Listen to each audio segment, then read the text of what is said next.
So I did something, and my wife Brooke and in-laws are extremely upset with me. But I think I had a good reason to do what I did.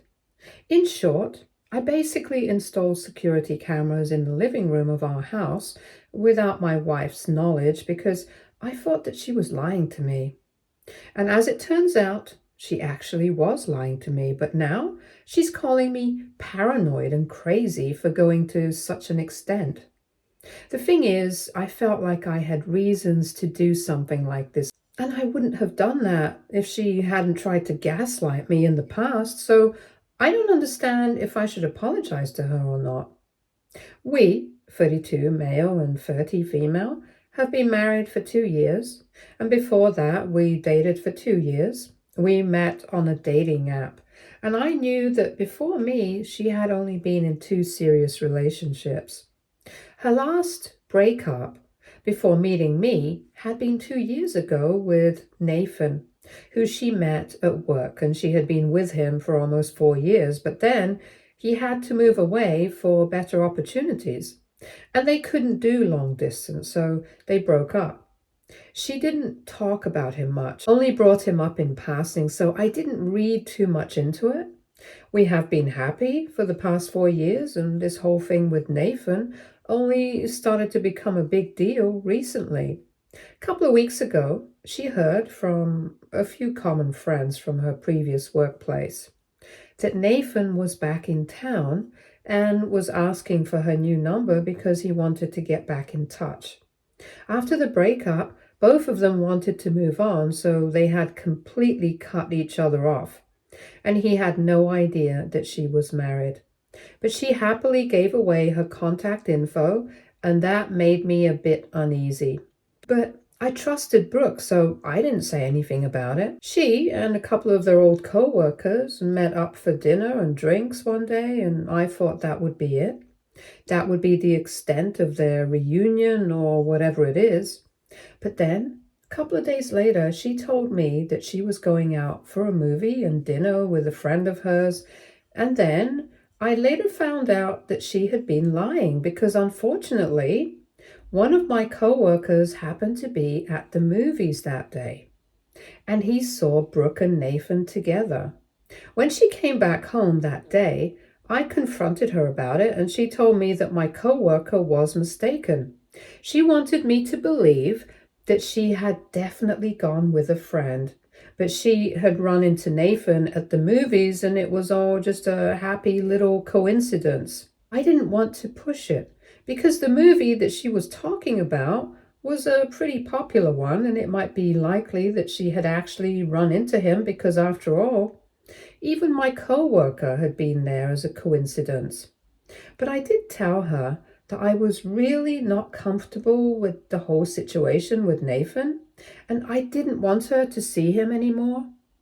The thing is, I knew exactly how serious she had been about Nathan when she had been with him, and I knew that they even planned on getting married back when they were together. So I think it was natural for me to feel a bit iffy and jealous, and I was very open with her about my feelings, but she laughed it off.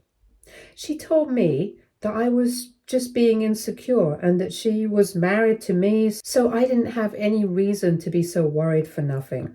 Even then, I just wanted her to give her word that she wouldn't interact with him anymore because it just made me uncomfortable.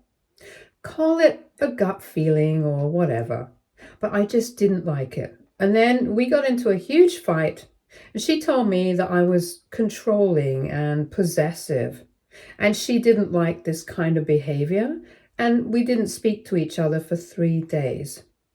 But later on, I felt bad about it because, after all, I didn't have anything solid to go on, and it wasn't like she was going out and cheating on me, at least that I knew of at that point.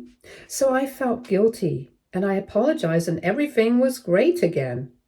But then again, she decided to host a dinner party at our house for her old work friends because they were all reconnecting now. And of course, Nathan was invited and she introduced me to him. And he seemed to be a nice guy. But throughout the evening, she just kept hovering around him and barely paid any attention to me. Most of the time, they were just talking to each other, and I felt very ignored and unwanted. I know I probably sound like a teenager right now, but honestly, I don't know how else to put it. I even tried to talk to her about it after the party, and I told her how I felt. But once again, she told me that I was just reading too much into absolutely nothing. And since everything had happened right in front of me, I had literally no reason to be unhappy or jealous. And she was right.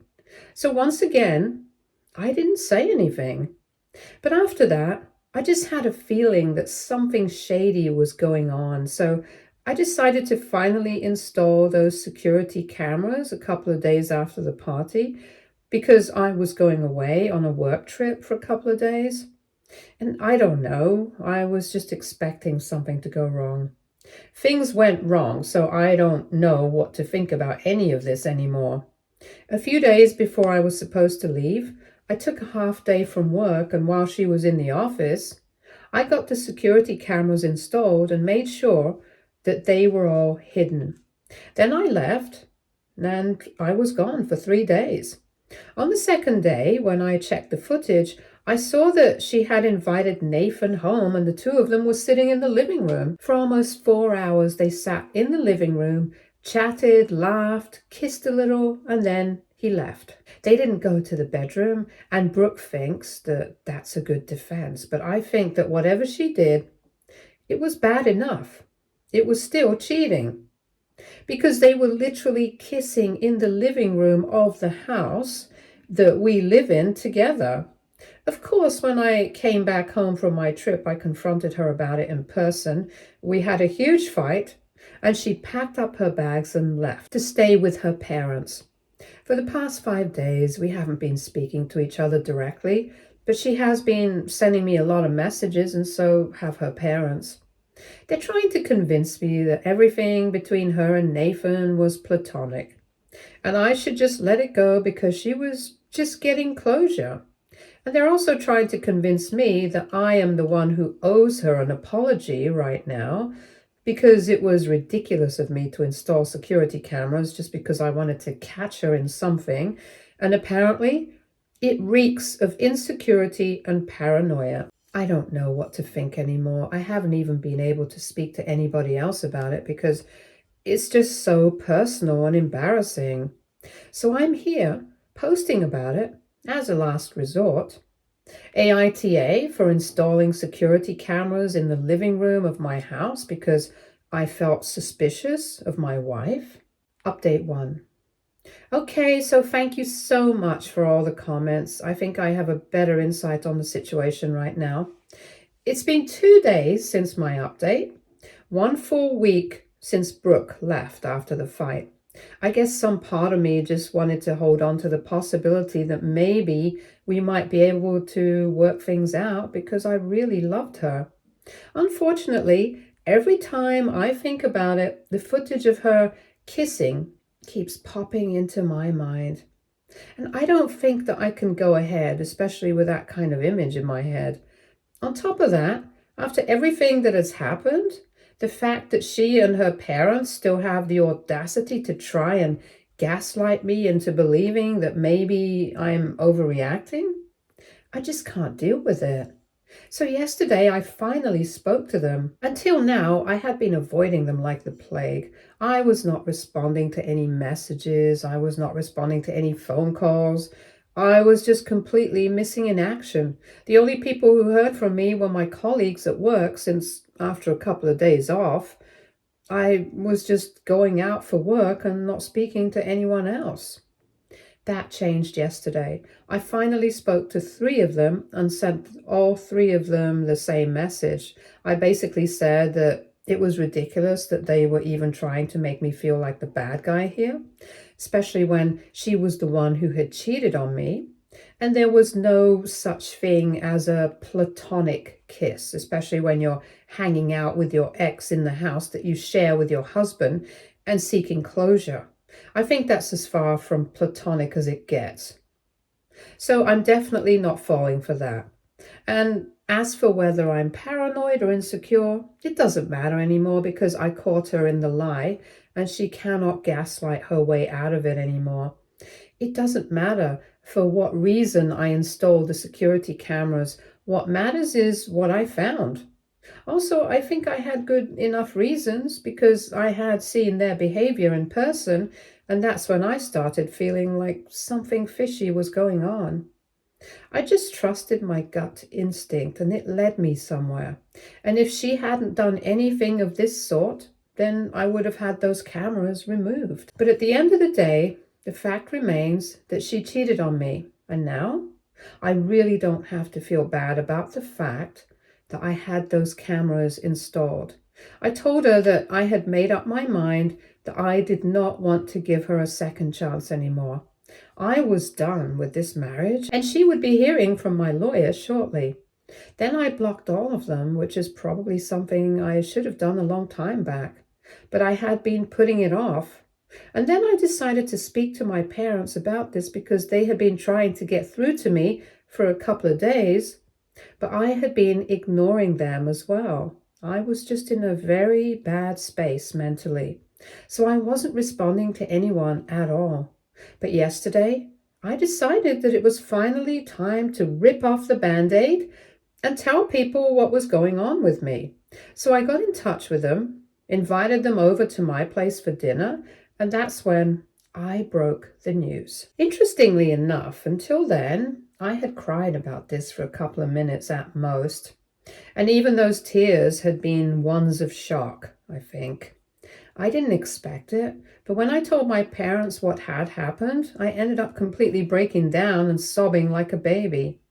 Thankfully, my mom and my dad were very understanding. They comforted me like I was a child and stayed the night with me.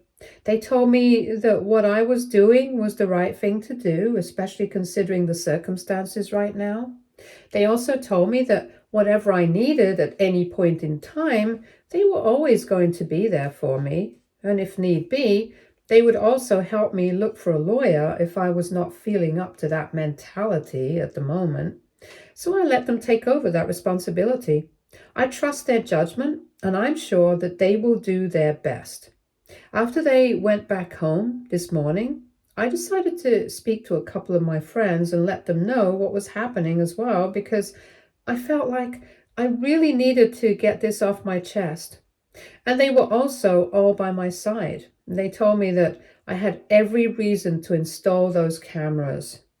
And if I hadn't found anything, then that would have been a different conversation. But at the end of the day, I did find something. And I just make it more obvious that this is not my fault. I'm not the one to blame in this situation.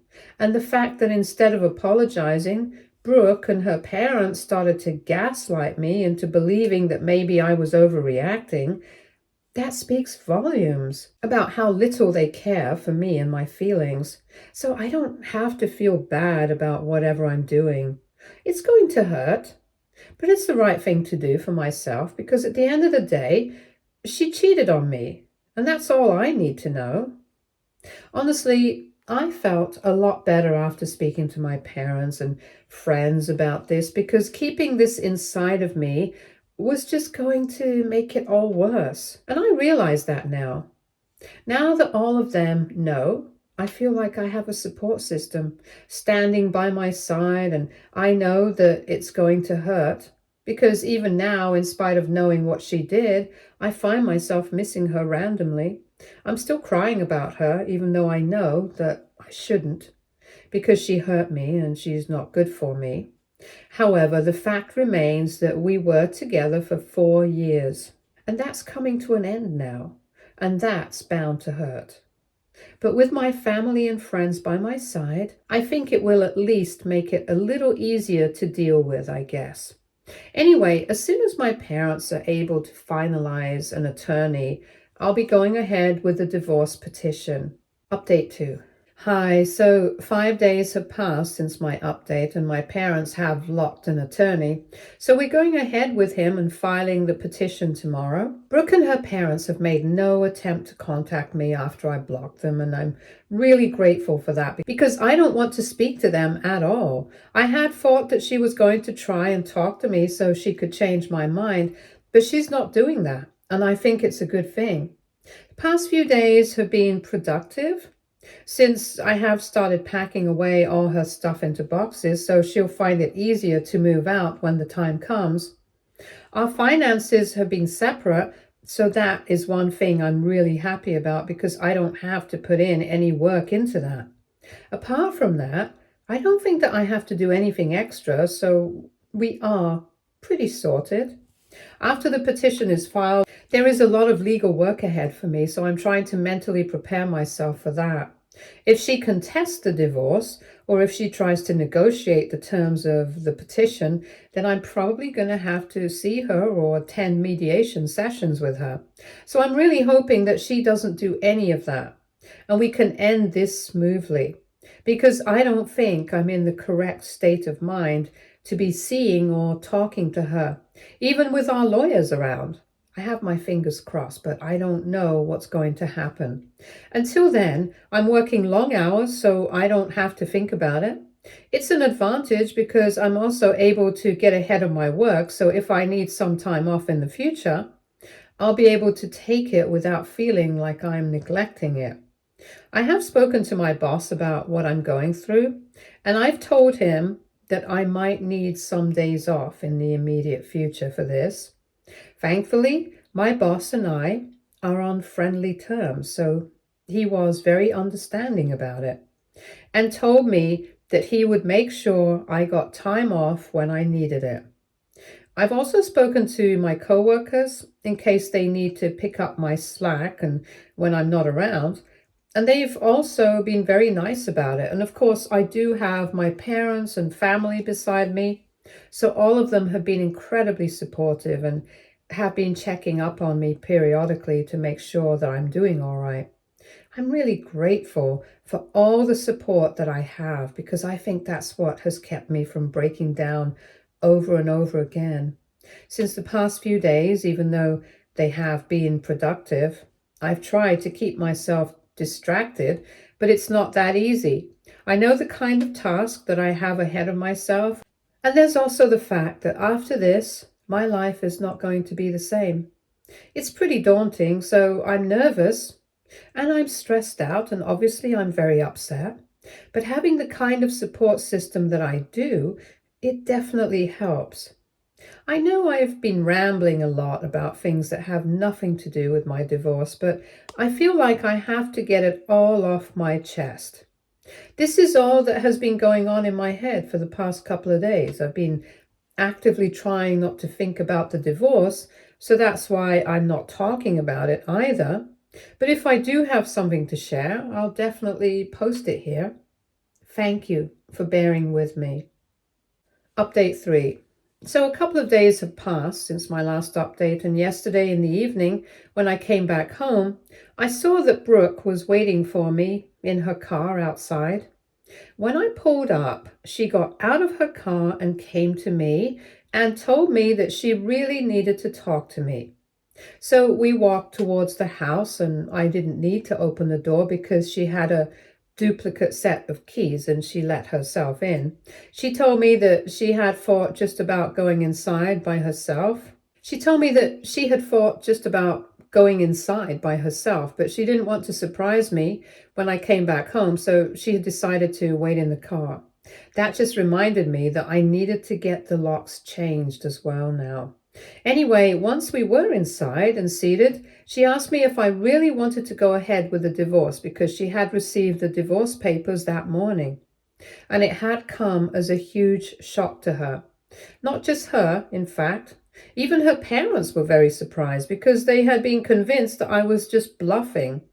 And soon enough, I was just going to show up at their house and apologize, and everything will be fine once again. But with the petition, it seemed all too real, and she wasn't sure if this is actually what I wanted. So she decided to show up and speak to me in person. And I told her that this is really what I wanted because after what happened, I would never be able to trust that again. And I didn't want to stay married to a person that I couldn't even trust. It would be a waste of time for both of us because something like this could not be repaired. If I did feel like it could be fixed, I would have suggested counseling or something, but I didn't. I think that's a huge indicator of the fact that I've given up on us. She started crying and she told me that she didn't mean to hurt me this badly and that she definitely did not want to make it seem like she was cheating on me. She told me that every time she had met Nathan in the past few weeks, which had been a lot of times that I didn't even know of, they had only stuck to chatting and kissing, but they hadn't hooked up even once because she wanted to stay loyal to me. She didn't think that kissing him once or twice would amount to anything, so she didn't believe that she was doing anything wrong, and that's why she hadn't even bothered to apologize. But in the past few days, she had tried to think about everything from my point of view, and she had realized that what she had been doing was wrong. It didn't matter if she had been hooking up with him or not. What she had done was bad enough. She had lied to me. She had hidden stuff from me. And she had tried to gaslight me. And she wanted me to forgive her for all of that and start again. Give counseling a try and maybe we could fix all this. But after hearing her out, honestly, I just told her that the fact that she didn't even think that she was doing anything wrong and that she was convinced that kissing somebody, especially her ex, was not even cheating, that just made me less inclined to fix things with her. Also, on top of that, there was also the fact that she and her parents had never bothered to apologize to me. And now she was apologizing, but it was too little too late. It's not going to change what has happened. And I won't be able to get that image out of my head, no matter how hard I try. Some things are just unforgivable. And this happens to be one of them. If we had been fighting about literally any other thing in the world, I would have tried to fix it. But cheating on me, I think that's not something that I want to work through. That's something that I want to leave over. And I have already made up my mind, so there was no point in trying to talk to me anymore. It was a good thing that she had finally realized her mistake and had decided to apologize to me. But it meant nothing anymore. And then she started crying even louder, and she was pretty much incoherent for the next couple of minutes. I didn't know what to say, so I just let her cry beside me on the couch, and after she had been able to compose herself, she just told me that she would really appreciate it if I thought about it for the next 1 week. But even after that, if I did not find myself changing my mind, then I could let her know, and she would respond to the divorce papers and let it go uncontested. She told me that she didn't have a problem with the terms. It was all fine with her. But she just wanted me to think over this for just 1 more week before we decided to go ahead. I tried to tell her that I was pretty much all decided, but she kept requesting me. So I told her that I would think about it, and then she finally left. Honestly, I don't think that thinking about this for 1 more week is going to change anything. But since she was pretty adamant about it, I had to reassure her that I definitely would. Anyway, at least she has told me that she's going to sign the papers once this week is over, and I haven't changed my mind. So I guess there's no problem in humoring her. Update 4. So 1 week has passed, and this morning I unblocked Brooke and told her that I had thought about it, and even now I haven't changed my mind. I thought that she was going to reply to me through text itself, but she called me up, and she was hysterically on the other end of the line. She told me that she had really thought that this 1 week would be enough for me to realize that I was making a mistake and I would take her back. She didn't think I was going to go ahead with the divorce anyway, and now she was begging me not to do this to her. She told me that Nathan was going back in a couple of weeks and he had only been visiting for 2 months, but he had to get back to his work now. So I didn't have anything to worry about. But I told her that this was not about Nathan. This was about me and her, and the fact that she had lied to me, cheated, and never even felt apologetic about it.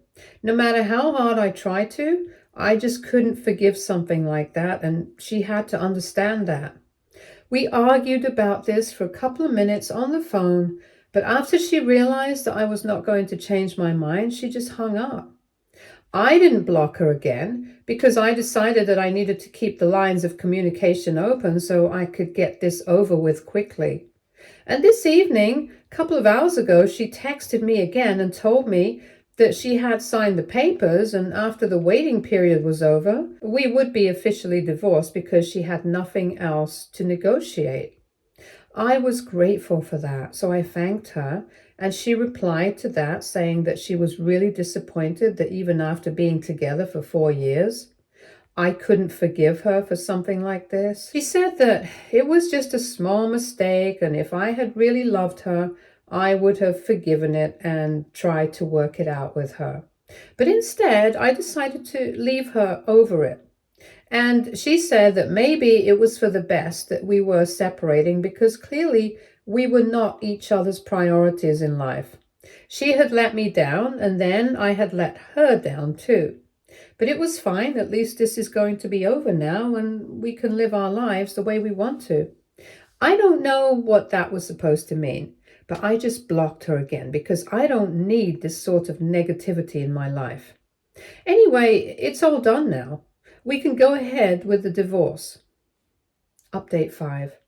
So it's been a couple of months and Brooke and I are officially divorced now. It came through last week, but it doesn't really make a difference because I think she has already moved on with her life now. A few common friends told me that she has moved away. She doesn't live with her parents anymore, and from what they know, she's been staying in another state. Interestingly enough, it's where Nathan stays. I'm pretty sure that she's staying with him.